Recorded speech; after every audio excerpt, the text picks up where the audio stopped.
এখানে বসতেছিস কেন? ম্যাডাম আমি এখানে বলবো না। জি না, তুমি এখানে বসবে না, এটা তোমার জন্য না। ওকে, তুমি ওই পাশটায় গিয়ে চুপচাপ দাঁড়িয়ে থাকো, যাও। এই নাও ব্যাগ ধরে দাঁড়ায় থাকো। Waiter, waiter. ইয়েস ম্যাম, কি খাবেন আপনারা? ও, আমাদের জন্য একটা লাচ্ছি, একটা কফি, একটা কোল্ড ড্রিঙ্কস আর একটা chow mein. Okay ma'am. By the way, ছেলেটাকে? ও ও আমাদের পাশে কাজের ছেলে, সাথে করে নিয়ে আসছে আর কি।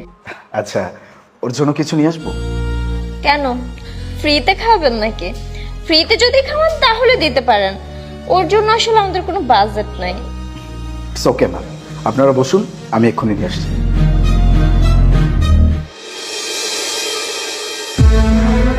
Here is your food.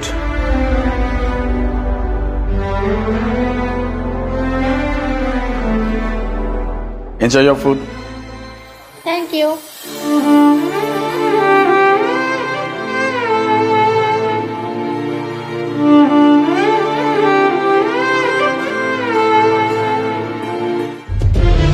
এই এভাবে তাকায় আছিস কেন? মনে হচ্ছে পেটের মধ্যে ঢুকে যাবি।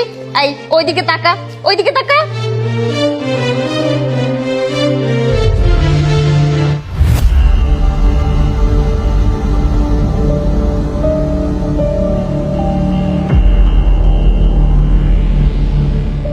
বাবা, তুমি এদিকে আসো, এগুলো আমাকে দাও।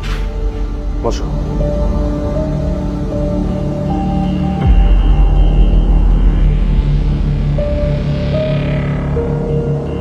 এই খাবারটা তোমার, এটা তুমি খাবে। তোমার যদি আরো কিছুর প্রয়োজন হয় আমাকে বইলো। এক্সকিউজ মি, আপনি কি পাগল হয়ে গেছেন? একটা কাজের ছেলেকে আপনি এত এক্সপেন্সিভ খাবার দিচ্ছেন। শোনেন, এই খাবারের বিল কিন্তু আমরা কেউ দিতে পারবো না। আপনাকে আমি প্রথমেই বলে নিছি যে ওর জন্য খাবারের কোনো বাজেট আমাদের কাছে নেই। আপনাদের কাছে বাজেট না থাকলেও আমাদের কাছে আছে। এত বড় একটা রেস্টুরেন্ট, ওর মতো এরকম 2-4 জন গেস্ট আমরা খাওয়াতেই পারি। বাই দ্য ওয়ে, আপনাদের কোনো টাকা দিতে হবে না। ও আমাদের রেস্টুরেন্টের স্পেশাল গেস্ট। এই খাবারটা আমাদের রেস্টুরেন্টের পক্ষ থেকে ওর জন্য। আপনি কি আমাদেরকে অপমান করছেন? কেন, আমার এই সামান্য কাজের জন্য কি আপনারা অপমান বোধ করছেন? অবশ্যই না। যদি না করে থাকেন তাহলে আপনাদের করা উচিত। অপমান বোধ আপনাদের করা উচিত। কেন আমাদের অপমান বোধ করা উচিত? এত কিছুর পরেও যদি আপনাদের কিছু মনেই না হয় তাহলে আপনারা নির্লজ্জ। আপনাদের ভিতরে কোনো লজ্জা শরম নেই। স্টুপিড কোথাকার, খাবো না এই রেস্টুরেন্টে। নো প্রবলেম, আপনারা চলে যেতে পারেন। না খেয়ে এখান থেকে সসম্মানে চলে যেতে পারেন। ইভেন এই যে খাবারগুলো খাইছেন না, এই খাবারগুলোর জন্য আপনাদের কোনো বিল দিতে হবে না। শুনুন, আপনি কিন্তু আপনার সীমা ক্রস করছেন। সামান্য একজন ওয়েটার হয়ে কাস্টমারের সাথে এরকম বিহেভ করার সাহস আপনি কই থেকে পান? সরি ম্যাম, আমি কোনো সীমা অতিক্রম করছি না।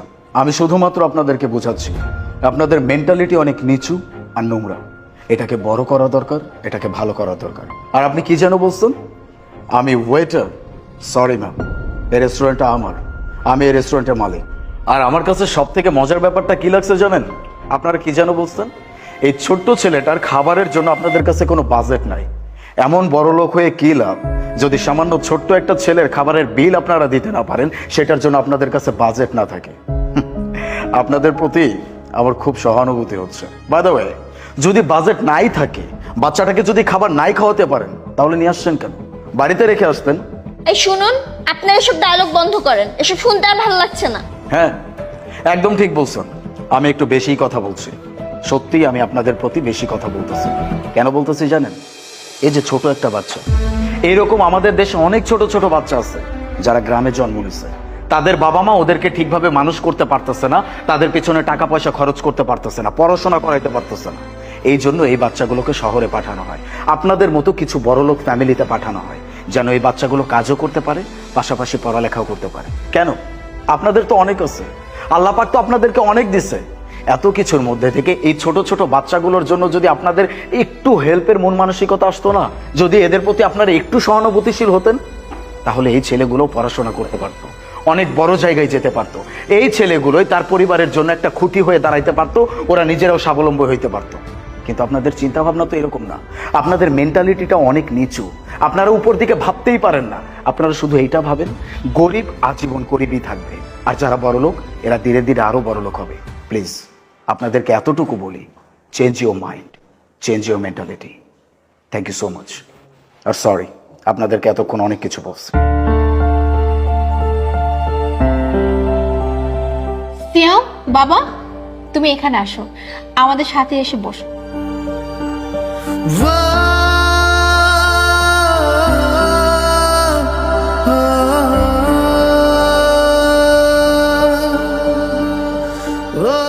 নাও বাবা, খাবারটা খাও।